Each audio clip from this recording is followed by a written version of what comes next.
నమస్తే, welcome to prime time debate. నాడు ఐఏఎస్లు, నేడు ఐపీఎస్లు. అప్పుడు క్విడ్ ప్రోకో 1.0, ఇప్పుడు క్విడ్ ప్రోకో 2.0.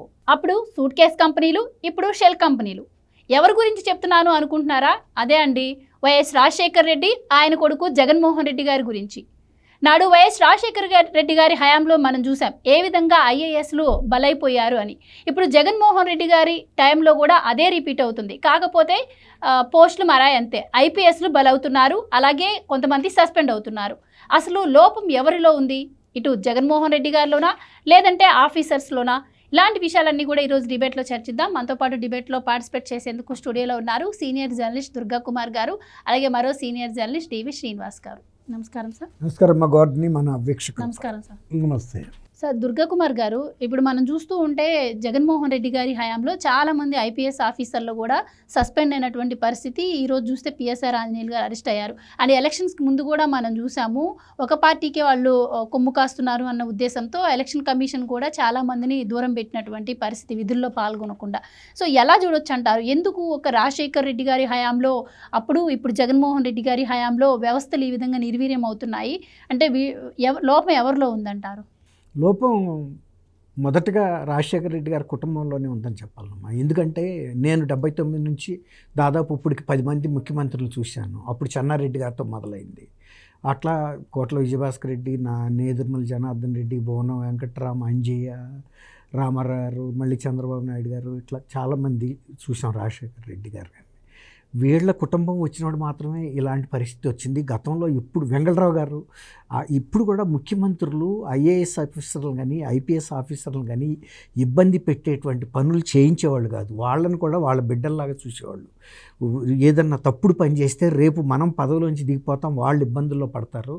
ఒక కొడుకుతో తప్పు చేస్తాడు ఎవడన్నా తండ్రి, అంటే జ్ఞానం గడిగిన తండ్రి, అట్లా ఉండేవాళ్ళు ముఖ్యమంత్రులు. ఆ బాధ్యత ఉండేది. ఐఏఎస్ ఐపీఎస్ ఆఫీసర్లను కన్న బిడ్డల్లాగా చూసుకుని మనకే కాదు వాళ్ళకు కూడా ఇబ్బంది రానివ్వని విధంగా పని చేయించేవాళ్ళు. కానీ వీళ్ళకి అట్లా కాదు. వీళ్ళకి సొంత లాభం కనుక జరిగితే ఐఏఎస్ ఆఫీసర్ల జీవితాలు పోనండి, ఐపీఎస్ ఆఫీసర్ల ఎంతమంది జీవితాలు పోయినా పర్వాలేదు, వాళ్ళ ఇంట్లో డబ్బులు మాత్రం జమ అవ్వాలి. అది ఒక్కటే. దాని మూలనే మీరు అన్నారు క్విడ్ ప్రోకో 1.0 అని. మరి ఆ రోజున పెద్ద పెద్ద ఐఏఎస్ ఆఫీసర్లు ఎన్ని తప్పులు చేశారంటే అన్ని తప్పులు చేశారు. ఆఖరికి ఒక శ్రీలక్ష్మి గారు, ఆమె ఆ బ్యాచ్లోనే టాపరు. ఆమె వెళ్ళి చెంచలగూడ జైల్లో అధ్వానమైన పరిస్థితుల్లో నడువు నొప్పితో ఎంత అవస్థలు పడతా జీవితం గడిపిందని పిల్లలు కూడా వెళ్ళి చూడటానికి వద్దని చెప్పింది. ఎందుకంటే ఏ పిల్లలు కూడా తల్లి జైల్లో ఉంటారని చూడలేరు. ఇప్పుడు అందులోనూ అంత మంచి జీవితం బతికినామి అట్లాంటి నీచ జీవితం కూడా చూసింది. అయినా కూడా ఇప్పుడు వాళ్ళ 2.0లోకి వచ్చేటప్పటికి మళ్ళీ వాళ్ళ అబ్బాయే కదా, సేమ్ డిఎన్ఏ. ఈసారి మీరు అన్నారు ఐపీఎస్లు చిక్కుతున్నారు. ఐపీఎస్లే కాదు, ఐఏఎస్లు కూడా చిక్కుతారు. ఫస్ట్ ఏంటంటే ముందు వీళ్ళ మీద దృష్టి పెట్టారు కాబట్టి వీళ్ళు వచ్చారు. కానీ ఐఏఎస్లతో కూడా వాళ్ళు ఏం తప్పుడు పనులు చేయించకుండా ఆగల, అందరితో చేయించారు. ఐఏఎస్లు ఏంటి, ఐపీఎస్లు ఏంటి, సెంటర్ నుంచి డిప్యుటేషన్ మీద తెప్పించుకున్నారు వీళ్ళ చెప్పు చేతల్లో నడవటం కోసం వ్యక్తుల్ని. అసలు గతంలో అట్లా బయట నుంచి తెచ్చుకోవాల్సిన అవసరం లేదు. మన స్టేట్లో ఏ డిపార్ట్మెంట్కి ఆ డిపార్ట్మెంట్ వాళ్ళనే ఎండీలుగా పెట్టుకుని నడిపేవాళ్ళు. అట్లా కాదు, వీళ్ళకి ఏంటంటే ఈ టీటీడీకి ఈవో కూడా ధర్మారెడ్డిని డిఫెన్స్ ఎస్టేట్ సర్వీస్ నుంచి తీసుకొచ్చారు. అసలు ఆ పోస్ట్ ఐఏఎస్లకి ఇస్తారు. ఐఏఎస్లో కూడా విఆర్కే ప్రసాద్ అలాంటి వాళ్ళు, అంటే కొంచెం ఆధ్యాత్మికమైన దృక్పథం ఉన్నవాళ్ళు సీనియర్ ఐఏఎస్ ఆఫీసర్లకి ఇస్తారు. అలాంటిది ఆ పోస్టుకి తగని వ్యక్తిని కూడా తీసుకొచ్చి పెట్టారు. అంటే వీళ్ళకి ఏంటంటే దోపిడీకి కావాల్సిన వ్యక్తులు ఇక్కడ సహకరించారు ఎవరు కూడా ఆ స్థాయిలో. అంతకుముందు చూసి ఉన్నారు కదా ఐఏఎస్లు కూడా, అందుకని బయట నుంచి తెప్పించారు, ఇక్కడ వాళ్ళతో కూడా చేయించారు. ఇప్పుడు మీరు అన్నారు కాదంబరి జత్వాని. అసలు కాదంబరి జత్వానీని ఇట్లా కిడ్నాప్ చేయటం అనేది ఎవరైనా ప్రైవేటు దాదాలు ఉంటారు కదా, మన సినిమాలలో చూస్తూ ఉంటాం, సెల్లార్లో కూర్చుని రౌడీజం చేస్తూ ఉంటారు, వాళ్ళని ఏమంటారు డాన్లు అంటారు. ఆ డాన్లు చేసే పని ఒక రాష్ట్ర ప్రభుత్వం చేసింది. ఆ డాన్ల కింద ఉండే ఎస్ బాస్ అనే ఉంటారు కదా రౌడీలు, ఇట్లా తాళ్ళు కట్టుకుని చేతులకి మెడలో తాయెత్తులు కట్టుకుని, అది ఐపీఎస్లు చేశారు. ఐపీఎస్లు బొంబాయి వెళ్ళటం ఏంటి, ఆ జత్వానీని అరెస్ట్ చేసి తీసుకొచ్చి వీటీపీఎస్ గెస్ట్ హౌస్లో 40 రోజుల పాటు అనధికారికంగా హెరాస్మెంట్ చేసి ఆమె మీద ప్రైవేట్ కేసులు పెట్టి, ఎవరో ఒక ఇండస్ట్రియలిస్టు ఈయనకి స్నేహితుడని అతనికి హెల్ప్ చేయటం కోసం ఇవాళ ఇతను డీజీ క్యాడర్ అధికారి ఆంజనేయులు, పిఎస్ఆర్ ఆంజనేయులు. మరి గతంలో ఆయన అనేక వివాదాల్లో ఉన్నాడు. అంటే వివాదాల్లో ఉన్నా కూడా ఆయనకి ఎప్పుడు దెబ్బ పడలేదు కాబట్టి ఏమనుకుంటున్నాడంటే, ఇంకా నేను ఇప్పుడు వాళ్ళు డీజీ క్యాడర్లో కూడా వచ్చేసాను, తర్వాత 35 ఏళ్ల పాటు ఇదే జగన్మోహన్ రెడ్డి చీఫ్ మినిస్టర్గా ఉంటాడనే ఒక భ్రమలో పడిపోయాడు ఆయన కూడా. నేను ఎట్టాగు ఇంకొక 5 ఏళ్ళు ఉందో ఎంత ఉందో సర్వీస్, డీజీ క్యాడర్ వచ్చిన తర్వాత ఎక్కువ ఏమి ఉండదు సర్వీసు, నేను వెళ్ళిపోతాను అనుకున్నాడు.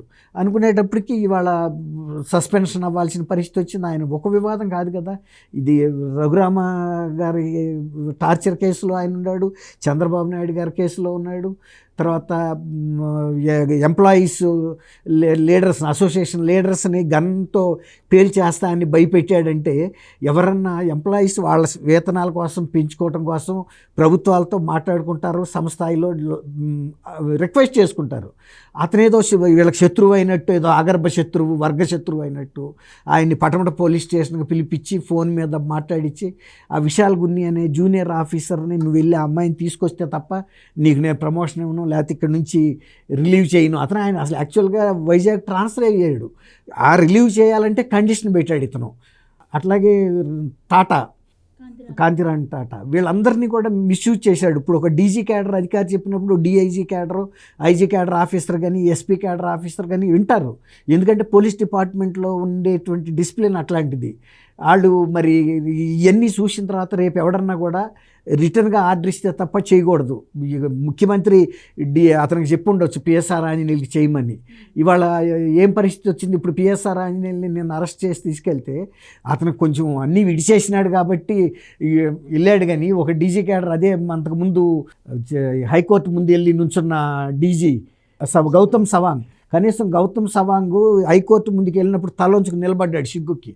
ఎందుకంటే ఒక సిగ్గు మానం ఉన్నాడు ఎవడన్నా ఐపీఎస్ ఆఫీసరు కోర్టు ముందు వెళ్ళి అక్షంతలు వేయించుకోవాలంటే ఎంత బాధ అనిపిస్తుంది. నిన్న ఇతను మాత్రం ఏదో అత్తగారింటికి వెళ్తున్నట్టు దూసుకెళ్తున్నాడు, నేను వెళ్తే మాత్రం ఏంటి నేను జైలుకి అని. అసలు ఆ పరిస్థితి తెచ్చుకోవటం అంటే ఒక డీజీ క్యాడర్ ఆఫీసరు జైలుకి వెళ్ళే పరిస్థితి తెచ్చుకున్నా అంటే ఇంకా అంతకన్నా ఏముంటుంది.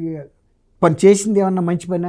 కేవలం ఒక వైఎస్ఆర్సీపీ కార్యకర్తలు ఎలాంటి వాళ్ళు కూడా కొంతమంది జ్ఞానం కలిగిన వ్యక్తులు అయితే కూడా కొంతమంది మంత్రులు, ఇప్పుడు అంతెందుకు జగన్మోహన్ రెడ్డి వాళ్ళ సొంత పార్టీ నాయకుల్ని చంద్రబాబు నాయుడు గారిని ప్రెస్ కాన్ఫరెన్స్ పెట్టి బూతులు తిట్టమంటే మేము తిట్టము, ఇది కరెక్ట్ కాదు, మాకు నువ్వు సీట్ ఇవ్వకపోయినా పర్వాలేదని ఎంతమంది ఎలక్షన్ ముందు వెళ్ళిపోలేదు. వైఎస్ఆర్సీపీ నాయకులు కూడా చేయని పని అది. ఎందుకంటే ప్రతి వాళ్ళకి ఎంతో కొంత నైతికత ఉంటుంది. అలాంటిది నువ్వు ఒక ఆల్ ఇండియా ఆఫీసర్ అయ్యి ఉండి డీజీ క్యాడర్లో ఒక ప్రభుత్వానికి నేను మంచి సలహాలు ఇస్తే నువ్వు ఫోన్ ట్యాపింగ్ చేసి ఇప్పుడు కోటంరెడ్డి శ్రీధర్ రెడ్డి లాంటి ఆయన్ని బెదిరించాడు అతను.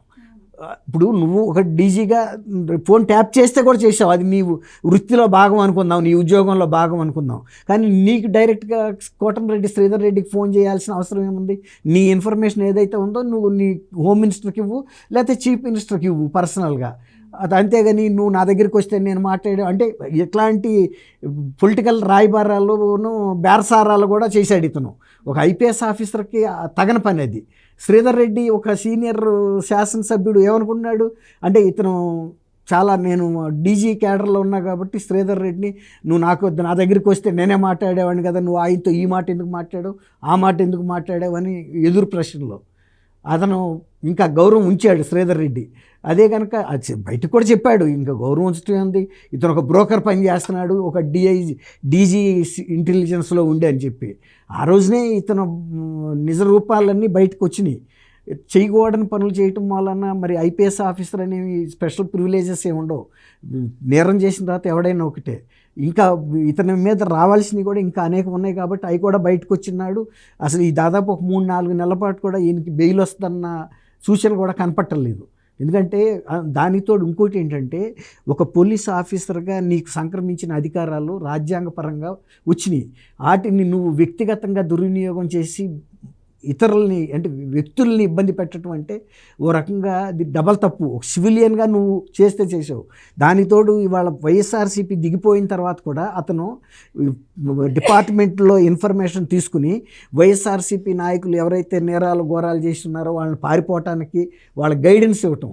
తర్వాత పోలీసుల మూమెంట్ ఇతనికి తెలుస్తుంది, ఎందుకంటే డీజీ ఇంటెలిజెన్స్లో ఉన్నాడు కాబట్టి. ఇప్పుడు కూడా అది పలానాళ్ళని అరెస్ట్ చేయడానికి ఇప్పుడు అతను రాజ్ కసిరెడ్డి గోవాలో ఉంటే నువ్వు గోవాలో ఉండొద్దు, పోలీసులు నీ కోసం వస్తున్నారని చెబితే అతను ఏం చేశాడు, హైదరాబాద్ టికెట్ కొనుక్కుని ఎవడో పేరు మీద, రమేష్ రెడ్డి ఎవరో పేరు మీద వస్తే పోలీసులు కూడా వాళ్ళకున్నాయి, ఎందుకంటే ఇతను ఇన్ఫర్మేషన్ లీక్ చేస్తున్నాడు అనేది ఇప్పుడున్న ఇంటెలిజెన్స్ వాళ్ళకు కూడా తెలుసు. అందుకని వాళ్ళు డబల్ అలర్ట్గా ఉన్నారు. ఇవన్నీ కూడా బయటకు వస్తాయి అంటే విత్ ప్రూఫ్స్. ఇప్పుడు ఆయన రేపు కోర్టులోకి వెళ్ళి నేను వ్యక్తిగతంగా బాగా మాట్లాడగలనని వాదించవచ్చు, కానీ రికార్డెడ్గా ఉన్న ఎవిడెన్సెస్ పట్టుకుంటారు గట్టిగా, సర్కమ్స్టాన్షియల్ ఎవిడెన్సెస్ ఇవన్నీ కూడా ఉంటాయి. ఆయనకి తెలియంది ఏం కాదు. కాకపోతే గతంలో కొంతమంది లేడీస్ని కూడా ఈయన దగ్గరికి ఫిర్యాదులు చేయడానికి వివాహ సంబంధమైనటువంటి అంశాల మీద వచ్చినప్పుడు కూడా వాళ్ళని కూడా ఎరాస్ చేసిన చరిత్ర ఉంది. టీడీపీ నాయకులు ఎమ్మెల్యే స్థాయి అభ్యర్థులను కూడా కొట్టిన చరిత్ర కూడా ఈయనకుంది. అంటే వివాదాలు అనేది పిఎస్ఆర్ ఆంజనేయులు గారు కొత్త కాదు, కాబట్టి ఆయన అదే ధీమాతో ముందుకెళ్ళాడు. సార్, డివిఎస్ గారు, ఒక రాజశేఖర్ రెడ్డి గారి హయాంలో మనం చూసాం శ్రీలక్ష్మి ఎంతటి పేరు తెచ్చుకుందో, ఇప్పుడు పిఎస్ఆర్ ఆంజనేయులు జగన్మోహన్ రెడ్డి గారి హయాంలో అంతే పేరు తెచ్చుకుంటున్నారు. అండ్ పిఎస్ఆర్ ఆంజనేయులు గారికి సంబంధించి మనం చూసాము ముంబై నటి కేసులో మొత్తం పథకం ప్రకారమే జరిగిందని చెప్పి ఆధారాలతో సహా రిమాండ్ రిపోర్ట్లో సిఐడి అధికారులు పొందుపరిచారు అని చెప్పి. ఇంత జరుగుతుంటే మరోపక్క జగన్మోహన్ రెడ్డి గారేమో రాష్ట్రాన్ని భయభ్రాంతులకు గురి చేస్తున్నారు, సమస్యలు లా అండ్ ఆర్డర్ అదుపు తప్పుతోంది, వ్యవస్థలన్నీ దుర్వినియోగం అవుతున్నాయి, ఈ విధంగా ఆయన మాట్లాడుతున్నారు. కానీ ఇదే శ్రీలక్ష్మి, ఇదే పిఎస్ఆర్ ఆంజనేయులు కూటమి ప్రభుత్వం అధికారంలోకి రాగానే కూడా చంద్రబాబు గారిని కలవడానికి వెళ్ళారు, కానీ ఆయన లోపలికి కూడా అలో చేయనటువంటి పరిస్థితి మనం చూసాం. సో ఎవరి హయాంలో జరుగుతున్నాయంటారు, ఎలా చూడొచ్చు అంటారు? వీళ్ళ అరెస్టులు కావచ్చు, ఒక వైఎస్ఆర్ గారు అలాగే జగన్మోహన్ రెడ్డి గారి హయాంలోనే ఎందుకు ఆఫీసర్స్ ఈ విధంగా చేస్తున్నారు? అంటే రాష్ట్రం ఏర్పడి 70 ఏళ్ళు, 17 మంది ముఖ్యమంత్రులు పనిచేశారు. ఒక 10 ఏళ్ళు చీకటి దశాబ్దం, 70 ఏళ్లలో డార్క్ 10 years, ఒక 2 టర్మ్స్ చీకటి. ఏది? తండ్రి కొడుకు. ఆయన 5 ఏళ్ళు, ఈయన 5 ఏళ్ళు. 2004 నుంచి 2009 రాజశేఖర్ రెడ్డి చీకటి 5 ఏళ్ళు. ఏది? మీరు అన్నది ఐఏఎస్లు జైలుకి వెళ్ళారు. ఇప్పుడు మన దుర్గా కుమార్ గారు చెప్పారు, శ్రీలక్ష్మి ఆమె ఏంటి అసలు అప్పట్లోనే నీకు సివిల్ సర్వీసెస్లో టాపర్, ఆమె ఏంటి అసలు నీకు సెంట్రల్ క్యాబినెట్ సెక్రటరీగా వెళ్ళాల్సినంత ఇది ఉంది ఆమెకు, కేంద్ర కార్యదర్శి అయ్యేది. ఆమె కనుక చక్కగా తన విధులకి చిత్తశుద్ధితో నిర్వర్తించుంటే, ఈ జగన్ వలలో పడకుండా ఉంటే, ఈ అవినీతి గబ్బు అంటకుండా ఉంటే ఆమె ఏ స్థాయికి వెళ్ళేది? కేంద్ర ప్రభుత్వ కార్యదర్శి అయ్యేవాడు. అలాంటి శ్రీలక్ష్మి బలైంది. ఎవరు? రాజశేఖర రెడ్డి ముఖ్యమంత్రిగా, జగన్మోహన్ రెడ్డి క్విడ్ ప్రోకో. ఆయన ఎవరు? ఇంకొకరు బీపీ ఆచార్య. అంటే ఇప్పుడు అదే ఏది మైనింగ్ కుంభకోణాలు, అప్పుడు గాలి జనార్దన్ రెడ్డికి ఇనప ఖనిజం దోచిపెట్టడం, దాంట్లోనే మొన్న జప్తులు కూడా, ఈ దాల్మియా జప్తులని ఆ జప్తులని ఇవన్నీ కూడా వాటిల్లో ఉన్నటువంటి దీంట్లో. ఇప్పుడు ఇవాళ సిబిఐ 12 ఛార్జ్షీట్లు, ఈడీ 9 ఛార్జ్షీట్లు, వీళ్ళంతా కూడా వీళ్ళు బెయిల్ పైనే ఉన్నారు. సరే, ఇప్పుడు ఏంటి? Quid pro quo 2.0. అది తండ్రి సీఎంగా 5 ఏళ్ల డార్క్ పీరియడ్, ఇది కొడుకు సీఎంగా, జగన్మోహన్ రెడ్డి సీఎంగా 5 ఏళ్ళు చీకటి ఇదన్నమాట. ఏంటి? ఇప్పుడు ఐఏఎస్లు బలవుతున్నారు, ఐపీఎస్లు, పిఎస్ఆర్ ఆంజనేయులు. కాకపోతే ఒకటి, శ్రీలక్ష్మికి పిఎస్ఆర్కి తేడా. శ్రీలక్ష్మి ఏమో కేంద్ర ప్రభుత్వ కార్యదర్శిగా అంత ప్రమోషన్ పొందాల్సిన సత్తా ఉన్నటువంటి, తెలివితేటలు ఉన్నటువంటి మహిళ. ఇతనేంటి? పిఎస్ఆర్ ఆంజనేయులు కాదు, ఇతను ఒక వైఎస్ఆర్ ఆంజనేయులు, ఇతను ఒక ఉన్మాది. ఇతనేంటి? అసలు పోలీస్ అన్ఫిట్ అన్నమాట. ఇలాంటి వాళ్ళు పోలీసు దీంట్లో తగడు. మన దుర్గా కుమార్ గారు చెప్పారు కదా, అసలు ఆడపిల్ల వస్తే ఇక అతను కన్నేస్తాడు, వలేస్తాడు, హింసిస్తాడు, వేధిస్తాడు. అసలు వాళ్ళు అసలు పోలీస్కే అన్ఫిట్ అన్నమాట. అవినీతే కుంభకోణాలే కాదు, అసలు హెరాస్మెంట్ కాదు. నెక్స్ట్ ఈ ఏది కౌన్సిలింగ్ పేరుతో కొట్టుడు, ఎంత ఉన్మాదం లేకపోతే కొడతారమ్మా? ఇప్పుడు ఫ్యాక్షనిస్టులను కొట్టాను అని చెప్పి హీరో వర్షిప్ కోసమా ఆ రోజు గుంటూరు జిల్లా ఎస్పీగా? అంటే ఇతను తగడం అంటుంది అందుకే అన్నమాట. నీకు ఎవరిచ్చారు అధికారం, కొట్టే అధికారం? ఇప్పుడు మొన్న రఘురామకృష్ణరాజు గారిని, అంతకుముందు జోలకంటి బ్రహ్మారెడ్డి, పిన్నెల్లి లక్ష్మారెడ్డి, వాళ్ళేంటి రాజకీయ నాయకులు, వాళ్ళ ఎమ్మెల్యేలు, వాళ్ళ తండ్రులు ఎమ్మెల్యేలుగా చేసిన వాళ్ళు, వాళ్ళ మీద ఫ్యాక్షనిస్ట్ అనేసి అప్పని ఎట్లా కొట్టాడు అంటే అందుకే అంటోందన్నమాట. ఇతను అసలు ఒక సైకో సర్వీస్, పోలీస్ సర్వీస్ కాదు ఇతను చేసింది ఏంటి? ఉన్మాద సేవ. ఇతను చేసింది ప్రజాసేవ కాదనమాట. కాకపోతే ముస్సోరీలో ఇదే నేర్పారా వీళ్ళకి ఇచ్చే ట్రైనింగ్ అదేనా? వీళ్ళ యొక్క మాన్యువల్స్ అవి చెప్పాయా, మార్గదర్శకాలు? వీళ్ళు ఇప్పుడు పిఎస్ఆర్ ఆంజనేయులు ఇవాళ రిమాండ్ విధించింది, డీజీ స్థాయి అధికారి, అంటే పోలీస్ హెడ్ కావాల్సినాడు. అతనికి ఉన్నటువంటి సర్వీస్కి ఆయన ఏంటి 92 బ్యాచ్ ఐపీఎస్ అనమాట. అలాంటి వాడు ఇవాళ నువ్వు కానిస్టేబుల్ కూడా నీకు సెల్యూట్ పెట్టని పరిస్థితి. నువ్వు ఇవాళ జైలుకి పంపించారు, మ్యాజిస్ట్రేట్ రిమాండ్ విధించారంటే దానికి కూడా వాటర్ బాటిల్ పట్టుకెళ్ళడా? నిన్న సిఐడి కార్యాలయంలో ఇంట్రాగేషన్కి పిలిస్తే వెహికల్ దిగి వాటర్ బాటిల్ పట్టుకుని నడుచుకుంటూ వెళ్తున్నాడు. అక్కడికి ఏందో దర్పంగా. ఎక్కడి నుంచి వచ్చింది నీకు మెయినాబాద్లో ఈ విల్లా? నీ జీతం ఎంత? ఐపీఎస్గా నీకు ప్రభుత్వం ఇస్తున్నటువంటి జీతం ఎంత? నువ్వేమైనా అంత పెద్ద కుబేరుడు కుటుంబంలో పుట్టావా? నువ్వు ఎక్కడ పుట్టావు? తెనాల్లో పుట్టావు. అంటే నువ్వు ఏ విధంగా నువ్వు అవినీతి పాల్పడ్డావు, ఎలా వసూలు చేశావు వ్యాపారుల దగ్గర, రాజకీయ నాయకుల దగ్గర? జగన్మోహన్ రెడ్డి హయాంలో ఇతనికి 4 పోస్టులు ఇచ్చాడు. ఏపీపీఎస్సీలో స్కామ్, 300 కోట్ల అవినీతి. అరే యువత, విద్యార్థులు వాళ్ళు చదువుకుని, వాళ్ళు పరీక్షలు రాసి, వాళ్ళు ఏదో సివిల్స్లో ప్రిపేర్, వాళ్ళు గ్రూప్ 1 అవన్నీ ఉద్యోగాలు పొందుదాం అనుకుంటే నువ్వు తాడేపల్లి ప్యాలెస్ నుంచి వచ్చిన లిస్టు నువ్వు నియమిస్తావా? అంటే ఇప్పుడు డిజిటల్ మూల్యాంకనం అన్నావు, మాన్యువల్ మూల్యాంకనం అన్నావు. అంటే మీ ఇష్టం వచ్చినట్టు పేర్లు మార్చేస్తారా? కోర్టు కన్నెర్ర చేసింది, మళ్ళా మాన్యువల్ వాల్యుయేషన్ చేయమంది, మళ్ళా చేసి మళ్ళా 143 మంది అనర్హులకి ఇస్తావా? అమ్ముకున్నారు ఏపీపీఎస్సీ. అదో పెద్ద స్కామ్. ఇప్పుడు ఆ కేసు కూడా పడుద్ది అనమాట. అంటే ఇప్పుడు అరెస్ట్ అయింది ఏ కేసులో? పిఎస్ఆర్ కాదంబరి జత్వాని కేసులో A2. ఇప్పుడు ఇంకో దాంట్లో A2, దేంట్లో రఘురామకృష్ణరాజుపై హత్యాయత్నం, ఆమె కిడ్నాప్, ఇతని పైన హత్యాయత్నం. అంటే ఎవరితను? ఐపీఎస్ కదా. ఐపీఎస్ పైన కిడ్నాప్ నేరం ఏంటి? ఐపీఎస్ చేయలే. ఆయన కోర్టులో ఆయన వాదన ఆయనే వినిపించుకున్నారని తెలిసింది. అంటే తాను అసలు ఈ కేసుతో దానికి ఎటువంటి సంబంధం లేదని, తను ఈ నేరం చేయలేదని పిఎస్ఆర్ ఆంజనేయులు అంటున్నారు. అంటే విశాల్ గున్ని ఇచ్చిన వాంగ్మూలం ఏమో అంటే కూటమి ప్రభుత్వం నీ మీద ఏ కేసు లేకుండా చేస్తానని బెదిరించి తీసుకుంది ఆయన దగ్గర వాంగ్మూలం అంటున్నారు. అంటే ఏ నేరస్తుడైనా అదే చెప్తాడుగా. ఇప్పుడు అవినాష్ రెడ్డి లేకపోతే భాస్కర్ రెడ్డి వాళ్ళందరూ ఒప్పుకున్నారా వివేకానంద రెడ్డిని మేము చంపామని? ఇప్పుడు గూగుల్ టేక్అవుట్ ద్వారా కదా సాంకేతికంగా నిర్ధారించి ఆ హంతకులు హత్యకు ముందు ఎక్కడ గెలిచారు, తర్వాత ఎక్కడ గెలిచారు, ఆధారాలతో సహా కదా. ఇప్పుడు ఇతనికి కూడా అదే కదా. ఎప్పుడెప్పుడు ఎవరెవరికి ఫోన్ కాల్ చేశావు ఉన్నాయి కదా నీ ఫోన్ కాల్స్, నువ్వు వాట్సాప్ మెసేజెస్, ఎవరెవరికి మెసేజెస్ పంపావు. అంటే ఇవాళ నేనేదో నేరం చేయలేదని నాకు నేనే వాదించుకున్నానని అనుకోవచ్చుగా. కానీ చట్టం ఇవాళ దాని చేతులు చాలా పొడవైనవి. నువ్వు ఐపీఎస్ అయితే ఎవడికే, నువ్వు కానిస్టేబుల్ అయితే ఎవరైనా.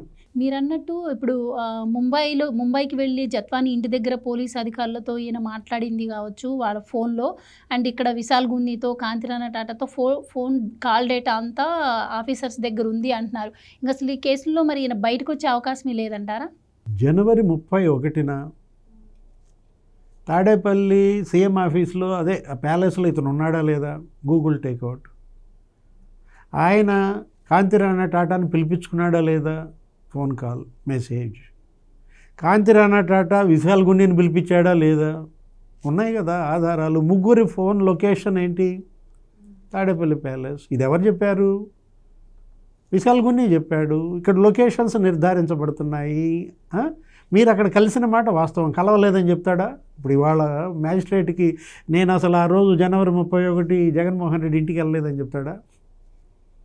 చెప్తాడు, కానీ ఆధారాలు చూపించాలి కదా, అతను చూపించాలి, ఇక్కడ ఈ ప్రభుత్వం చూపిస్తోంది ఆధారాలను. ఇప్పుడు ఇవాళ నువ్వు టికెట్స్ బుక్ చేసావా లేదా? కేసు ఎప్పుడు పెట్టారు? ఫిబ్రవరి 2న కేసు పెడితే ఫిబ్రవరి 1 నువ్వు ఎలా వెళ్తావు? ముందు రోజే టికెట్స్ బుక్ చేస్తావా? రేపు కేసు పెడుతున్నారా అని చెప్పి ముందే తెలుసా నీకు? అంటే ఎలా వీళ్ళు అధికారాన్ని అడ్డం పెట్టుకుని ఎలా హింసించారు, ఎలా వేధించారు. వాళ్ళ కాదంబరి జత్వాని దాంట్లో A2, రఘురామకృష్ణరాజు దాంట్లో A2. గతంలో మనకి A2 అంటే విజయసాయిరెడ్డి. ఇప్పుడు ఆయన బాధపడతాడు, నా A2 ఇతను లాక్కుపోయాడు అంటాడు. ఏది ఇప్పుడు రేపొద్దున సూర్యనారాయణని చంపేస్తానని బెదిరించాడు. ఇదే పిఎస్ఆర్ ఆంజనేయులు ఉద్యోగుల సంఘం ఆ నాయకుడు సూర్యనారాయణని, నువ్వు గనక చంద్రబాబుని గెలిస్తే చంపేస్తా అని పిస్టల్ చూపించాడంట. సూర్యనారాయణ కేసు ఉంది దాంట్లో A1, A2 కాదు. ఏది ఇవాళ సూర్యనారాయణ కేసు ఫైల్ అవుద్దా? అది కూడా హత్యాయత్నం. పిస్టల్ చూపించి బెదిరించడం అంటే మరి అతనేంటి ఉద్యోగుల సంఘం నాయకుడు, అతను ఏమడిగాడు? పెండింగ్ బకాయిలు మాకు చెల్లించండి అని అడిగితే తప్ప అతను చంపుతారా?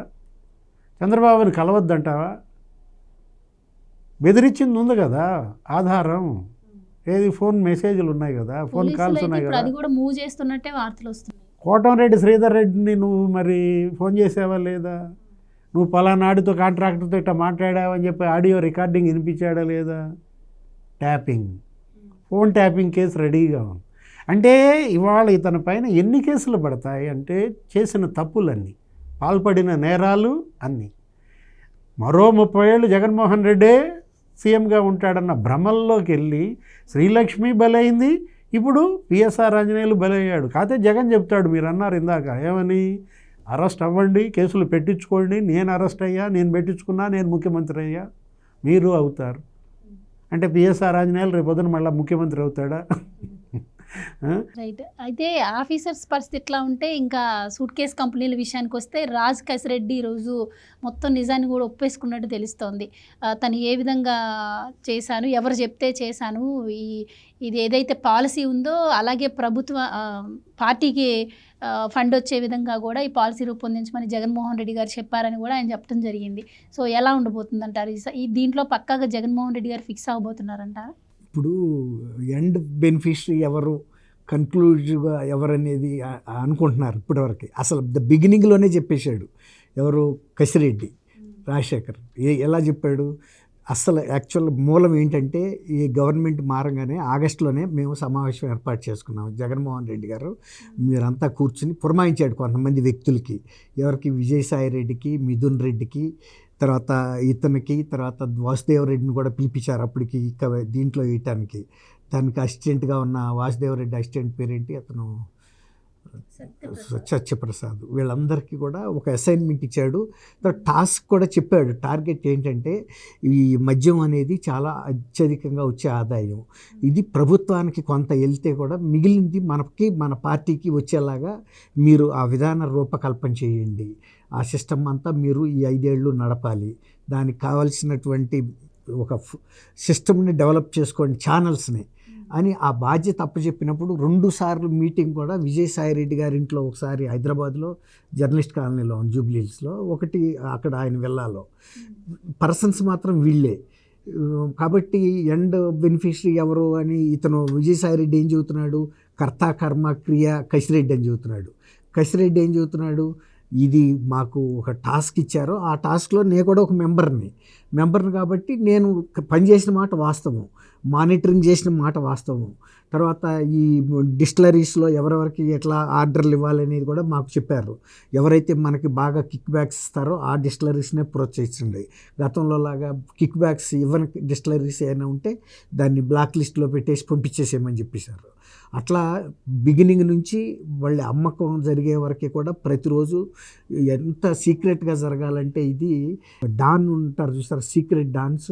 తర్వాత వీళ్ళు మామూలు సెల్ ఫోన్స్ కానీ మామూలు వాట్సాప్లు కానీ ఇవేమీ వాడలేదు. వాళ్ళంతా కూడా ఈ టెక్నాలజీ వాడారు ఈ కమ్యూనికేషన్లో. ఎప్పుడైనా ఇది చాలా తీవ్రమైన అంశంగా పరిణమిస్తుంది, ఎక్కడా కూడా క్లూ దొరకకూడదనే విషయంలో మొత్తం కమ్యూనికేషన్ వ్యవస్థని, తర్వాత పాత విధానాన్ని డిస్మాంటిల్ చేశారు. అసలు పాత విధానం, పాత మనుషులు ఎవ్వరు లేరు, అంతా రీవ్యాంప్ అయిపోయింది ఆ సిస్టమ్ అంతా. అట్లాంటి సీక్రెట్ ఇవి కంప్యూటర్ ద్వారా టెక్నాలజీని వాడుకున్నారు వీళ్ళు. అందువల్లే ఎక్కడా కూడా ఇంత నగదు పంపిణీ జరిగినా కూడా రికార్డెడ్గా కానీ, వాయిస్ రికార్డు కానీ, లేకపోతే డిజిటల్ రికార్డు కానీ ఎక్కడా కనపడకుండా చేశారు. తర్వాత ఈ విజయసాయి రెడ్డి ఫస్ట్ మీరు ఇంతకుముందు చెప్పారు క్విడ్ ప్రోకో 1.0లో కొన్ని అంటే కొన్ని మెళుకువలు ఆయన పాటించలేకపోయాడు ఫస్ట్ అనుభవం లేక. ఇప్పుడు ఆ అనుభవాన్ని ఇక్కడ జోడించి ఎక్కడా కూడా ఈ క్విడ్ ప్రోకో 2.0లో దొరకకుండా ఫుల్ ప్రూఫ్ సిస్టమ్ని డెవలప్ చేశారని చెప్తున్నారు వాళ్ళు. తర్వాత డబ్బులు కూడా ఒక అకౌంట్కి తీసుకోవాలి వీళ్ళు. రకరకాల అకౌంట్స్, ఎప్పటికప్పుడు టెంపరీ అకౌంట్స్, తర్వాత ఇండివిజువల్ అకౌంట్స్, ఆల్రెడీ కొన్ని నడుస్తున్న కంపెనీలు అట్లా అనమాట. తర్వాత కొన్ని విదేశీ కంపెనీలు, తర్వాత గోల్డ్ రూపంలో, తర్వాత అట్లా వేరే డిపాజిట్ రూపంలో వీళ్ళందరూ కూడా ఎవరు ఒక పర్మనెంట్ సిస్టంలో కనుక వెళ్ళి ఒక అకౌంట్లో పడుతుంటే ఏమవుద్దంటే ఇన్కమ్ ట్యాక్స్ ఇంటెలిజెన్స్ వాళ్ళు కూడా ఈ అకౌంట్స్లో జరిగే లావాదేవీల మీద నిఘా ఉంటుంది. ఆ బ్రాంచ్ మేనేజర్స్ కూడా చెప్తారు పలానా అకౌంట్లో ఎక్కువ అమౌంట్లు వస్తున్నాయి, ఎక్కడి నుంచి వస్తున్నాయి అనేది కూడా. అందుకని వాళ్ళు క్యాష్ రూపంలో ప్రతి 5-6 రోజులకి ఎక్కడ కూడా క్యాష్ స్టాక్ నిలబడిపోకుండా ప్రతి 5-6 రోజులకు ఒకసారి మొత్తం క్లియరెన్స్, ఎక్కడ ఈ సిస్టంలో పైప్స్లో ఎక్కడ ఏది ఉండదు, మొత్తం అంతా వాష్అవుట్ అయిపోవాలి. మళ్ళీ 5-6 రోజుల్లో ఈ పైపులో డెవలప్ అవుతాయి కదా ఎక్కడికక్కడ. దాన్ని మానిటర్ చేయడానికి ఒక ఆఫీస్ పెట్టారంట, చర్చంద్ర హాస్పిటల్ లేన్లో ఒక ఇల్లు తీసుకుని ఒక లేడీని పెట్టి అక్కడ డిస్టిలరీస్ లెవెల్లో ఏ డిస్టిలరీ దగ్గర ఎంత డబ్బులు రావాలి, ఏపీ బేవరేజెస్ దగ్గర ఎంత స్ట్రక్ అయ్యి ఉంది, తర్వాత మనం సేల్ పాయింట్లో షాపుల దగ్గర నుంచి ఎంతెంత రావాలి, అట్లా వ్యక్తులు తీసుకొచ్చి ఫలానా వ్యక్తికి ఇవ్వమని ఆ వ్యక్తులు కూడా ఎక్కడికక్కడ బ్రేక్ 8 పాయింట్స్ దగ్గర చెక్ అవుతుంది అనమాట. ఈ మనిషి తీసుకెళ్ళి ఇతను ఎవరికి ఇస్తాడో కూడా ఇతనికి తెలియదు, వాళ్ళు చెప్తారు ఫలానా ఆయనకి ఫలానా సాటి ఇవ్వమని. గతంలో మీకు గుర్తుందో లేదో ఈ గాలి జనార్దన్ రెడ్డి దగ్గర లంచం తీసుకోవడానికి ఆయన జడ్జి గారు మాసప్ ట్యాంక్లో ప్యారడైజ్ హోటల్కి రమ్మని చెప్తే అక్కడికి వెళ్తాడు. అట్లాగే వీళ్ళు కూడా ప్రతిసారి ప్లేసు పర్సన్ మారిపోతుంటాడు అట్లా అనమాట. అంటే ఏదన్నా ఒక నిఘా వ్యవస్థ మన ఎక్కడన్నా ఫాలో అవుతున్నారా, అందుకని ప్రూఫ్స్ లేకుండా ఆయా వ్యక్తుల్ని ప్రదేశాలని మార్చుకుంటా చేయటం మూలాన కూడా ఇంత రాక కూడా జరుగుతుందని తెలుసు. మాస్ కరప్షన్ ఇక్కడ జరిగింది కొన్ని వేల కోట్లని.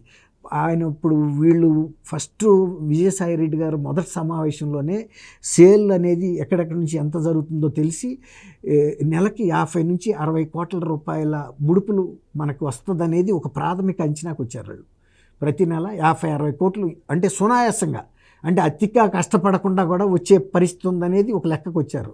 దీన్ని 50-60 కోట్లు ఇంకా ఎంత పెంచవచ్చు, ఆ 50-60 కోట్లు కూడా ఎక్కడ ప్రిలిఫరేజ్ అంటే ఎక్కడ లీకేజీలు లేకుండా ప్యాలెస్ రాక తీసుకెళ్ళటానికి మనం ఏ విధంగా సిస్టమ్గా వర్క్ చేయాలి, తర్వాత మనం ఎంత తీసుకోవచ్చు. ఇప్పుడు ఇతను చెప్పాడు కసిరెడ్డి, విజయసాయి రెడ్డికి కూడా తన పర్సంటేజ్ తనకి ఇచ్చామని, తర్వాత మిథున్ రెడ్డికి ఇచ్చామని చెప్పాడు. అట్లాగే వాసుదేవరెడ్డి ఎవరికని మాకు కూడా ఒక నిర్ణీతమైనటువంటి అమౌంట్లు మేము ఫిక్స్ చేసుకుని అవి తీసుకుని మిగిలినవి మాత్రం మేము ఎవరైతే వ్యక్తులకి అందజేయమన్నారో ఆ వ్యక్తులకి రకరకాల రూపాల్లో అందించాం. ఒక సిస్టమ్ అనేది లేదు ఇక్కడ. అట్లా ఒక అంతర్జాతీయ స్కాండల్ ఎలా జరుగుతుందో ఆ స్థాయిలో జరిగింది ఇది. మోడీ గారు అన్నాడు మీ ఆంధ్రప్రదేశ్లో జరిగిన లిక్కర్ కుంభకోణం జాతీయ స్థాయిదని. సాంకేతిక పరంగా చూస్తే జాతీయ స్థాయి కూడా కాదు, అంతర్జాతీయ టెక్నాలజీని ఉపయోగించారు. అంటే అది అంటారు చూడండి సెటిలైట్ ఫోన్స్ ఇలాంటి, అంటే ఎక్కడ ఏ కమ్యూనికేషన్ వ్యవస్థతోనూ అనుసంధానం కాని రూపంలో వీళ్ళు వ్యవహరించారు. అంత హైటెక్ ప్లాట్ఫామ్స్ ఉపయోగించుకున్నారు. కాబట్టి ఇవాళ ఇట్లాంటి దీంట్లో స్కామ్లో అల్టిమేట్ బెనిఫిషరీ జగన్ అనేది వెరీ బిగినింగ్లోనే వచ్చేసింది సమాధానం. దీనికి ఇంకా పెద్ద శోధించాల్సిన అవసరం అయితే లేదు. అయితే దీంట్లో జగన్మోహన్ రెడ్డి గారు మొదట మద్యపాన నిషేధం చేస్తానని చెప్పి అధికారంలోకి వచ్చారు. అంటే వచ్చిన 2-3 నెలల్లోనే ఈ పాలసీ రూపొందించడానికి ప్రణాళిక వేశారని చెప్పి వార్తలు వస్తున్నాయి. అంటే ఆయనకి ఆ హామీ ఇచ్చేటప్పటికే నేను ఇలా స్కామ్ చేయాలి అని చెప్పి అప్పటికే ఆయనకి మైండ్లో ఉంటుందంటారా, ఉంటే అలాంటి తప్పుడు హామీ ఇచ్చారంటారా? అండ్ ఇప్పుడు ఈ స్కామ్లో 3,200 కోట్లు అంటున్నారు. ఇది కేవలం పై మాటే 1,00,000 కోట్ల వరకు ఉండొచ్చు అని తెలుస్తోంది. ఈ ముంబై, మహారాష్ట్ర, ఈ ఢిల్లీ నుంచి ఏదో షెల్ కంపెనీలు 10-15 నుంచి విదేశాలు విదేశాలకి డబ్బు దాడించారు ఇట్లా వినిపిస్తూ ఉన్నాయి. సో ఎంత ఉండొచ్చు అంటారు ఈ స్కామ్ మొత్తం, ఎంత జరిగి ఉండొచ్చు అంటారు? అసలు జగన్మోహన్ రెడ్డి గారు ఈ పేరు వినిపిస్తోంది, అసలు మరి ఆ హామీని ఆయన ఎలా ఇచ్చారు, ఇప్పుడు ఈ విధంగా ఆయన పేరు వినిపించడాన్ని ఎలా చూడొచ్చు అంటారు? అంటే 1,00,000 కోట్ల స్కామ్ ఇది. ఇది దగ్గర దగ్గర అమ్మిన మద్యమే నీకు 1,00,000 కోట్ల మద్యం అమ్మారు. అమ్మిన మద్యం మొత్తం నీకు 400 కోట్లు మినహా అంతా క్యాషే తీసుకున్నారు. ఇప్పుడు ఆ క్యాషే నీకు ఈ షెల్ కంపెనీల ద్వారా విదేశాలకు పంపించారంటున్నారు. ఇప్పుడు దీనిలో మొత్తం ఎంత స్కామ్ జరిగిందంటే కొంతమంది ఏమో 3,100 కోట్లు అంటున్నారు. అది స్కామ్ మొత్తం కాదు, అదేంటి కేవలం కమిషన్, అది ముడుపులు అన్నమాట. ఇప్పుడు రోజుకు 2 కోట్ల చొప్పున ఆర్డర్ ఇచ్చిన డిస్టిలరీకి వాళ్ళు ఇతనికి ముడుపులు ఇవ్వాలి. అట్లా నెలకు 60 కోట్లు వాళ్ళు పెట్టుకున్నారు.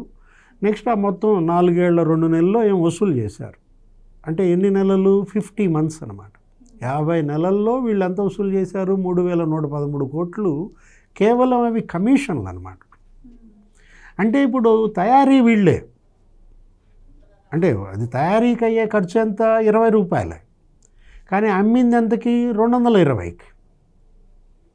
క్వార్టర్ అమ్మింది 200 రూపాయలకి అమ్మారంటే, దానిపైన అమ్మారంటే ఇంకా నీకేంటి, ఇంక మొత్తం లాభమే కదా. ఆ డబ్బులు ఏంటి, జిఎస్టీ ఎగ్గొట్టారు. అది ఎవరికి రావాలా లాభం, ప్రభుత్వానికి రావాలి. ఆ లాభం ప్రభుత్వానికి వస్తే ప్రభుత్వానికి పన్నుల రూపంలో ఆదాయం వచ్చేది. ఇప్పుడు వీళ్ళు పన్ను ఎగ్గొట్టారు, నెక్స్ట్ ఈ తయారీలో తిన్నారు, నెక్స్ట్ మళ్ళీ దానిలో కమిషన్లు మింగారు. అంటే మూడిందాలా దోచేశారు. ఇప్పుడు ఆయన ఏమని చెప్పాడు నీకు, నువ్వే అన్నావు కదా, ఏంటి దశల వారీ మద్య నిషేధమా? కాదు, ఇది దశల వారీ దోపిడీ, దశల వారీ అవినీతి అన్నమాట. కమిషన్లతో అవినీతి, ఆ తర్వాత ప్రొడక్షన్లో అవినీతి, ఆ తర్వాత డిస్ట్రిబ్యూషన్లో అవినీతి, ఇలా మొత్తం అంతా వాళ్ళ పరం చేసుకున్న నేపథ్యం. అంటే సార్ ఇప్పుడు దాదాపు 1,00,000 కోట్ల వరకు జరిగింది దీంట్లో స్కామ్ అంటున్నారు. అంటే అదంతా కూడా ప్రభుత్వానికి రావాల్సిన ఆదాయమేనా? ప్రభుత్వం సొమ్ము అంటే అది ప్రజల సొమ్ము. ఇప్పుడు అంత డబ్బు అంటే మామూలు విషయం కాదు. రాష్ట్రం ఎంత అప్పుల్లో ఉందో మనం చూసాం. ఈవెన్ సచివాలయాన్ని కూడా తాకట్టు పెట్టే స్టేజ్లో ఉంటే అంత డబ్బు విదేశాలకు ఆయన ఎట్ట తాళించారు. ఇప్పుడు అసలు ఆ మనీ అంతా రికవరీ చేయడానికి ఛాన్స్ ఉంటుందంటారా? ఇందులో మొత్తం విదేశాలకు మళ్లించలేదు. ఇప్పుడు దీనిలో వాళ్ళకి బహుశా ఎంత వచ్చి ఉంటుంది లాభం, 50,000 కోట్లు ఏమొచ్చి ఉంటాం. ఆ 50,000 కోట్లు మనం అదే అనుకున్నది. ఎందుకంటే తెలంగాణకి ఆంధ్రప్రదేశ్కి తేడా గతంలో కూడా నేను చెప్పాను. చంద్రబాబు దిగిపోయేటప్పుడు 2019లో జగన్ ఎక్కేటప్పుడు ఎంత ఉంది, 5,000 కోట్లు. వాళ్ళకి ఆంధ్రప్రదేశ్కి ఈ అమ్మకాల లాభాల వ్యత్యాసం 5,000 కోట్లే. అంటే ఇప్పుడు ఎంత ఉంది మరి, జగన్ దిగిపోయి చంద్రబాబు ఎక్కేటప్పటికి 42,000 కోట్లు. ఎందుకు ఇంత గ్యాపు, ఏంటి అగాధం? ఈ సొమ్ము అంతా ఎవరు మింగారు, ఎంత సొమ్ము అది?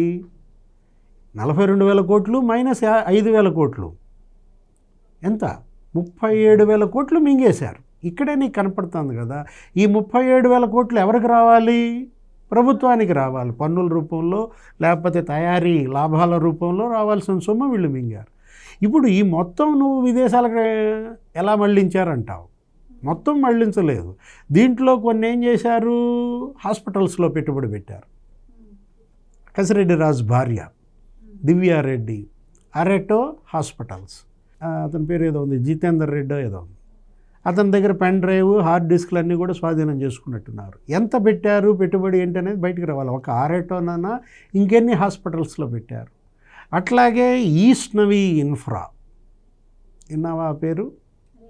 ఎట్లుంది ఆ పేరు, కమ్మల అదిరిపాల.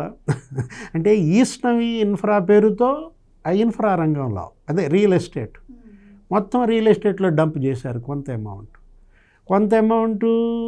ఈడీ ఎంటర్టైన్మెంట్స్, ఈడీ క్రియేషన్స్, ఎందుకంటే ఈడీకి మాకు చాలా క్లోజ్.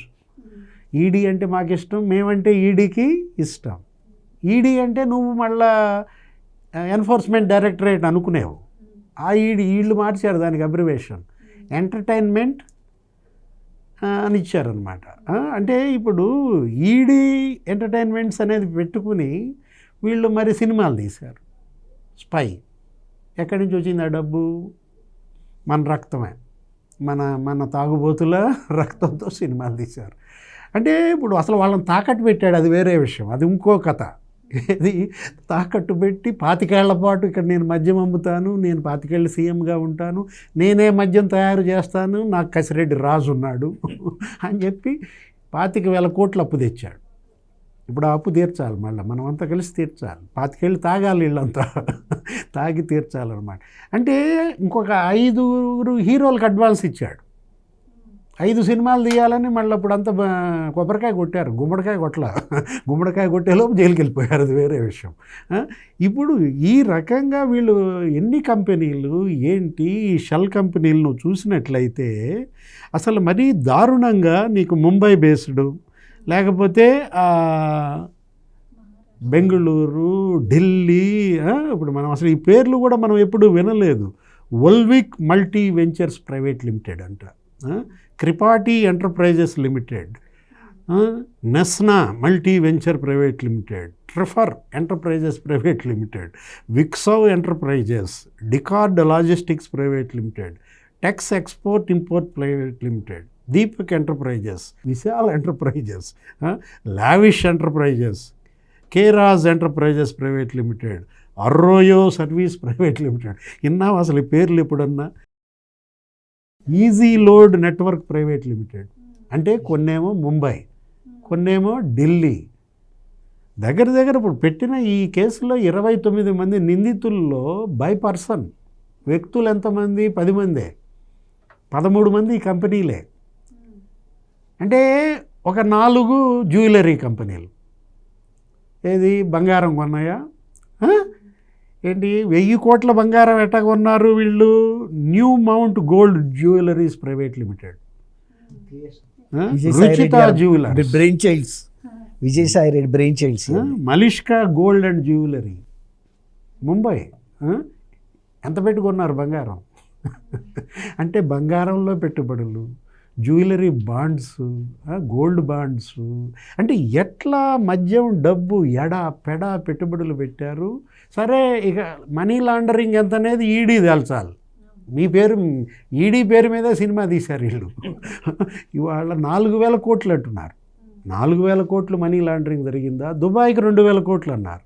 అసలు ఏ ఏ దేశాలకు వెళ్ళారు? ఇతను పట్టుకొచ్చింది దుబాయ్ నుంచి. ఇతను ఈ మధ్య దుబాయ్ వెళ్ళాడంట. ఇప్పుడు ఆడియో ఒకటి రిలీజ్ చేశాడు. ఏది ఆడియో ఎక్కడి నుంచి రిలీజ్ చేశారో మనకు తెలియకుండా ఉండటం కోసం, పోలీస్కి అంతుపట్టకుండా ఉండటం కోసం అమెరికా నుంచి మీడియాకు పంపాడు. అసలు వీళ్ళకి గమ్మత్తు ఏంటంటే వీళ్ళందరికీ 2 పేర్లు పెట్టుకున్నారు. అసలు అతని పేరు కసిరెడ్డా, కేసిరెడ్డా? ఇంటి పేరు అసలు అతని పేరు రాజశేఖర్ రెడ్డా, రాజేష్ రెడ్డా? ఇప్పుడు మన దుర్గా కుమార్ గారు కూడా చెప్పారు. నేను కన్ఫ్యూజ్ అవుతున్నాను. రెండోది ఏంటంటే విమానంలో ప్రయాణించేటప్పుడు కూడా వేరే పేరు మీద పెడుతున్నాడు, ఈ 2 కాకుండా. ఫ్లైట్ టికెట్లు వేరే, గోవా నుంచి వేరే పేరు మీద వచ్చాడు. వచ్చినా కూడా ఇంటెలిజెన్స్ వాళ్ళ ఇన్ఫర్మేషన్ వెళ్ళి శంషాబాద్ ఎయిర్పోర్ట్ లోపలే పట్టుకున్నారు, బయటకు వస్తే జారిపోతాడని. ఇది ఎంత తెలివైన ఇంటెలిజెంట్ క్రిమినల్ అన్నాడు కదా ఎవరు? సాయి రెడ్డి ఏమనుకుంటున్నాడు, నేనేదో సూట్ కేసు కంపెనీలు పెట్టించా, నేనేమో కోల్కత్తా బేస్గా పెట్టించాను, నన్ను మించినాడు వీడు కసిరెడ్డి రాజు, మొత్తం ముంబై బేస్గా పెట్టి పారేశాడు అంటూ అసలు పేరు కూడా మార్చేసుకున్నాడు. పాపం విజయసాయి రెడ్డికి ఒకటే పేరు, ఆయనకు 2 పేర్లు లేవు. వేణుంబాకం విజయసాయిరెడ్డి A2గా నిలబడిపోయాడు. ఏది ఇతనికేంటి ఇంటి పేరు 2 పేర్లు, కసిరెడ్డి, కేసిరెడ్డి. అసలు పేరు 2 పేర్లు, రాజేష్ రెడ్డి, రాజశేఖర్ రెడ్డి. ఇంకొకడు ఉన్నాడు చాణక్య అంట, వాడికి ఇంకో పేరు అలియాస్ ప్రవీణ్. అసలు ఈయన తోడలుడు ఉన్నాడు ఒకడు, అవినాష్ రెడ్డి అంట, అలియాస్ సుమిత్ రెడ్డి. అరే ఏమి క్రిమినల్స్! నక్సలైట్ లీడర్స్ ఉంటే ఇట్లా అలియాసులు, వీళ్ళకి కూడా అట్లా అన్ని అలియాస్. దీంట్లో మిథున్ రెడ్డి గారి పేరు కూడా వినిపించిందండి. ఆయన ముందస్తు బెయిల్ తెచ్చుకున్నారు, విచారణకు హాజరవ్వమంటే లాయర్ల ముందు అవుతాను అది ఇదని చెప్పారు. కానీ ఈరోజు అంటే కసిరెడ్డి గారు చెప్పిన వాంగ్మూలంలో ఆయన పేరు కూడా వినిపించింది. అండ్ ముఖ్యంగా అంటే ఎక్సైజ్ డిపార్ట్మెంట్లో ఓఎస్డీగా ఉన్నటువంటి సత్యప్రసాద్ని ఈయన పోస్ట్ ఆఫర్ చేసి మరి దీంట్లోకి దింపారు అని ఆయన పేరు ప్రముఖంగా వినిపిస్తోంది. మరి మొన్నటిదాకా ఆయన నాకేం తెలియదని మాట్లాడారు. ఇప్పుడు ఏంటంటారు మరి? మిథున్ రెడ్డి గారిని మళ్ళీ ఎంక్వైరీకి పిలిచే అవకాశం ఉందంటారా? అరెస్ట్ కూడా చేస్తారు? మిథున్ రెడ్డికి ఎందుకు తెలియదమ్మా? మిథున్ రెడ్డికి తెలుసని కసిరెడ్డి కూడా చెబుతున్నాడు. తర్వాత ఎస్పీవై అగ్రో ఇండస్ట్రీస్ అని ఇదివరకు నంద్యాల ఎంపీగా ఉండేవాడు ఎస్పీవై రెడ్డి గారు. ఆయన డిస్టిలరీస్ని వీళ్ళు హైజాక్ చేసి దాన్ని వీళ్ళు కబ్జా చేసి వాళ్ళ అకౌంట్లను కూడా వాటినే రన్ చేశారు. అకౌంట్స్ కూడా ఆ కంపెనీ పేరు మీద వీళ్ళు రన్ చేశారు, వాళ్ళకి సంబంధం లేదు. అసలు అందులో ఎంత వేశారో ఎంత తీశారో ఆ అకౌంట్ని కూడా హైజాక్ చేశారు వీళ్ళు. అట్లా చేసి వాళ్ళ మిథున్ రెడ్డికి తెలియదని ఎట్లా అంటాడు? మిథున్ రెడ్డి బిగినింగ్ నుంచి ఉన్నాడు. ఈ ఫార్మేషన్ ఎట్లా చేయాలి, దీన్ని మనకి బేసిక్గా ఎంత వస్తుంది, ఎట్లా దీన్ని మోడస్ ఆపరెండి అంటారు దీన్ని మొత్తం. అంటే మన ప్రొడక్షన్లో ఎవరెవరు ఉండాలి, మనం ఏ డిస్టిలరీస్లో ఎవరెవరు కూర్చోవాలి, ఏ డిస్టిలరీకి ఎంత ఆర్డర్లు ఇవ్వాలి, ఎంత ప్రొడక్షన్ చేయాలి, ఎంత బేవరేజ్ కార్పొరేషన్ పంపాలి, బేవరేజెస్ కార్పొరేషన్ దగ్గర నుంచి వచ్చిన డబ్బుల్ని లిక్విడేట్ చేసేసేయాలి, ఎక్కడెక్కడ డిస్పోజ్ అయిపోవాలి. నేను చెప్పాను కదా, సిస్టమ్ ప్రతి 6 రోజులకు ఒకసారి క్లీన్ అయిపోవాలి. ప్రొడక్షన్లో ఉండే పైప్ లైన్లో ఎక్కడా డబ్బు ఉండకూడదు, ఎక్కడికి వెళ్ళాలో అక్కడికి వెళ్ళిపోవాలి. హైటెక్లో ఇప్పుడు మీరు చెప్పారు జ్యువెలరీ షాపుల్లోనే కొన్నారా, ఇంకా మన ఊహకు అందని అన్నీ చేశారు. అంటే అంతర్జాతీయంగా ఆర్థిక నేరస్తులు చేసే ఇది అంతా కూడా విన్యాసాలు అన్నీ చేశారు. ఎందుకంటే ఇది చాలా పెద్ద కుంభకోణం. ఈ డబ్బులు ఎక్కడ ఉండా కూడా వాటి దొరుకుతాయి సాక్ష్యాలు. అందుకని ఎక్కడ అంటే పీజన్ హోల్స్ అంటారు, పావురపు గూళ్ళు లాగా ఏ గూట్లో పెట్టాల్సిన పావురాన్ని ఆ గూట్లో పెట్టేశారు సైజుని బట్టి. కాబట్టి బయట చూస్తే ఏం కనపడదు. ఇంత ప్రొడక్షన్ అయిందా అంటే అంతే. ఆ ప్రతి 5-6 రోజులకి వాళ్ళు మొత్తం సిస్టంలో ఎక్కడ పెండింగ్ ఉండకూడదు. మీకు అర్థమైందా? ఈ డిస్టిలరీ వాడి దగ్గర ఉండకూడదు, చివర షాప్ వాడి దగ్గర ఉండకూడదు. ఆ డబ్బు మొత్తం వీళ్ళు చెప్పిన వ్యక్తుల దగ్గరికి వెళ్ళిపోవాలి, ఆ రూపాల్లోకి పంపించాలి. కొంత బాధ్యతను వాళ్ళకి కూడా చేశారు డిస్టిలరీస్ వాళ్ళకి. మొత్తంగా వీళ్ళు హ్యాండిల్ చేయలేరు, అంత హ్యాండిల్ చేయలేరు కాబట్టి వాళ్ళని కూడా ఉపయోగించుకున్నారు ఎక్కడికక్కడ. మీరు కూడా మాకు సహకరించండి, మేము ఏ రూపంలో చెబితే ఆ రూపంలో మీరు ఆ డబ్బులు జమ చేస్తూ ఉండాలి. ఒక్కొక్కసారి ఒక్కొక్క ప్లాన్ చెప్తారు, ప్రతి నెల మారిపోతూ ఉంటుంది. కాబట్టే ఇంత సైంటిఫిక్గా చేసి ఇంత హైటెక్గా వీళ్ళు మేనేజ్ చేయగలిగారు. 5 సంవత్సరాల పాటు అంత డబ్బుని వ్యవస్థని మేనేజ్ చేయటం అంటే చిన్న మాట కాదు అది. డెఫినెట్గా ఇప్పుడు గతంలో ఉన్న విజయసాయిరెడ్డి గారి అనుభవం ఆ క్విడ్ ప్రోకోలోనూ, తర్వాత రెండోది ఇది మనీ లాండరింగ్లో పెట్టిన బ్రెయిన్కి ఇంకా షార్పెన్ చేశాడు. ఇది కొత్త వర్షన్ అనమాట, 2.0 వర్షన్. ఇప్పుడు దీంట్లో మనీ లాండరింగ్ కూడా జరిగింది అంటున్నారు కాబట్టి ఈడీ కూడా ఎంటర్ అవుతుందంటారా? వస్తే ఎప్పుడు ఎంటర్ అవ్వచ్చు అన్నారు? ఇంతవరకు ఎందుకు ఎంటర్ కాలేదనేది మన ప్రశ్న. ఎందుకంటే మీడియాలో ఇన్ని కథనాలు వస్తున్నాయి. నెక్స్ట్ ఒక బాధ్యతాయుతమైనటువంటి లోక్సభ సభ్యుడు ఉన్నత సభలో మాట్లాడాడు. ఏంటి, 4,000 కోట్లు మనీ లాండరింగ్ జరిగింది అని చెప్పి కృష్ణదేవరాయలు మరి లోక్సభలో మాట్లాడి ఇప్పటికి ఎన్ని రోజులు? 2,000 కోట్లు పలానా సునీల్ రెడ్డి ద్వారా దుబాయ్కి వెళ్ళింది అని చెప్పాడు. అంటే ఏ దేశానికి వెళ్ళిందో ఎంపీ చెప్పాడు, ఎవరి ద్వారా వెళ్ళిందో చెప్పాడు. మళ్ళా ఆయన ఆ సాయంత్రం కేంద్ర హోంశాఖ మంత్రి అమిత్ షాని కలిసి ఆధారాలు ఇచ్చాడన్నారు. అంటే హోంశాఖ పరిధిలోనే పనిచేస్తుంది ఈడీ. అంటే మరి ఇంతవరకు దీనిపైన ఎందుకు దృష్టి పెట్టలేదు? అంటే సిట్ దర్యాప్తు చేస్తోంది, ఈ దర్యాప్తు ఒక కొలిక్కి చేరుతోందనే ఉద్దేశంతో ఈడీ ఎంటర్ కాలేదా? ఇక్కడ ఈ ఇష్యూలో మాత్రం మనం రాజశేఖర్ బాబుని అభినందించాలి. స్పెషల్ ఇన్వెస్టిగేషన్ టీము ఇవాళ రాజశేఖర్ ఆధ్వర్యంలో సిపి, కమిషనర్ ఆఫ్ పోలీస్ ఇవాళ వీళ్ళందరినీ మాత్రం షేక్ చేస్తున్నాడు. ఏది మొత్తం అందరినీ జైలు పెట్టేశాడు. నీకు అసలు ఎందుకు అసలు మరి డీజీ స్థాయి అధికారి, సీనియర్ ఐపీఎస్, పిఎస్ఆర్ ఆంజనేయులనే జైల్లో పెట్టారంటే ఇవాళ వీళ్ళందరినీ అభినందించాలా రాజశేఖర్ బాబు. ఎందుకంటే ఇక్కడ ఇది అవినీతి, ఇక్కడ జరిగింది 1000 కోట్ల అవినీతి. ఇది ప్రజాధనం కాదు, ఇది జనం రక్తం. దీనిలో హ్యూమన్ పాయింట్ ఉంది, ఇది మానవీయ కోణంలో చూడాలి. వీళ్ళు ఇంతకు ముందల్లా చేసిందేంటి, మైనింగ్ మాఫియా, ఖనిజాలు కొల్లగొట్టారు. సరే అది భూమి, ఆమెకు బాగా సహనం ఎక్కువ, ఆమెను ఎంత తవ్వినా ఓర్చుకుంటుంది, ఏమి ఆమె ఎదురు తిరగదు భూమాత. తవ్వేసుకున్నారు, ముగ్గురాయి తవ్వేశారు, బాక్సైడ్ తవ్వేశారు, లాటరైట్ తవ్వేశారు. సరే మొత్తం నీకు కొల్లగొట్టారు. ఇదేంటి, మీరు రక్తం దూడేశారు. ఇవాళ జనం నీకు 52% మంది లివర్ దెబ్బతిందంట. వీళ్ళు తయారు చేసినటువంటి ఈ చీప్ లిక్కర్, ఈ జే బ్రాండ్స్, ఈ డిస్టిలరీలన్నీ కూడా వీళ్ళు కబ్జా చేశారు. ఇప్పుడు అదాన్ డిస్టిలరీ ఉంది, కాకపోతే ఎన్నో నంబర్ అని అడుగుతావు. ఇప్పుడు 29లో అది 25. అదాన్ డిస్టిలరీస్ ఇవాళ విజయసాయిరెడ్డి ఆయన బినామీ అంటున్నారు. అంటే ఇప్పుడు అసలు వీళ్ళకే ఇంకో డిస్టిలరీ లీలా డిస్టిలరీ అంట, పాండిచ్చేరి. లీలా బ్రాండ్, దాని సృష్టికర్త మిథున్ రెడ్డి, కసిరెడ్డి రాజ్. అంటే జగన్మోహన్ రెడ్డి ఏమంటాడు, నేను వచ్చిన కొత్త డిస్టిలరీలు ఏం పెట్టలేదంటాడు. ఉన్న డిస్టిలరీలు కబ్జా చేసావు. ఇప్పుడు అదాను లీలా నువ్వే కదా తెచ్చింది, ఎక్కడ పాండిచ్చేరి? ఆ డిస్టిలరీలో ఈ మద్యం తయారు చేసి మీరు వీళ్ళ మీద రుద్దుతారా? 20 రూపాయలు మద్యంతో 200 రూపాయల రక్తం తోడేశారు. ఇది ఇవాళ అటు కేంద్ర రాష్ట్ర ప్రభుత్వాలు చాలా ఉక్కుపాదం మోపాలి. ఇది ప్రజలు డిమాండ్ అన్నమాట. ఏది అటు కేంద్ర ప్రభుత్వం కానీ ఇటు రాష్ట్ర ప్రభుత్వం కానీ ఉపేక్షించకూడదు. వీళ్ళెవ్వరినీ కూడా, ఎవరైతే లిక్కర్ మాఫియా దొంగలు అన్నారో, ఇప్పుడు ఎక్కడ దాకా వచ్చింది నీకు తీగ? ఓఎస్డి దాకా వచ్చింది. ఇప్పుడు ఇవాళ కసిరెడ్డి రాజు ఈ డబ్బంతా ఎవరికి ఇచ్చారు అంటే దుర్గా కుమార్ ముందు చెప్పారు ఇందాక ఇంట్రొడక్షన్లో. మొత్తం చెప్పేశాడు కసిరెడ్డి రాజు, నేను నా డబ్బంతా కూడా నా దగ్గర వసూలు అయిందంతా కూడా నేను జగన్ ఓఎస్డీకి ఇచ్చాను అన్నాడు. ఎక్కడున్నాడు కృష్ణమోహన్ రెడ్డి? పరారా? మనకదే కనపడుతోంది. ఎవరి పేరు వినపడితే వాళ్ళు పరారైపోతున్నారు. సాయిరెడ్డి ఎప్పుడైతే కసిరెడ్డి రాజు పేరు చెప్పాడో పరారయ్యాడు. ఇప్పుడు కసిరెడ్డి రాజు ఎవరి పేరు చెప్పాడు? కృష్ణమోహన్ రెడ్డి పేరు చెప్పాడు. ఇప్పుడు కృష్ణమోహన్ రెడ్డిని అరెస్ట్ చేయాలి. అతను దొరికితే ఇక తెలిసిపోతుంది. ఇంకేంటి, ఇక నీకు కుష్మాండాలు కదిలిపోతాయి. తాడేపల్లి ప్యాలెస్ ఇవాళ దోషి, మొత్తం డబ్బంతా ప్యాలెస్కి చేరింది అనేది కసిరెడ్డి రాజు చెప్తున్నాడు.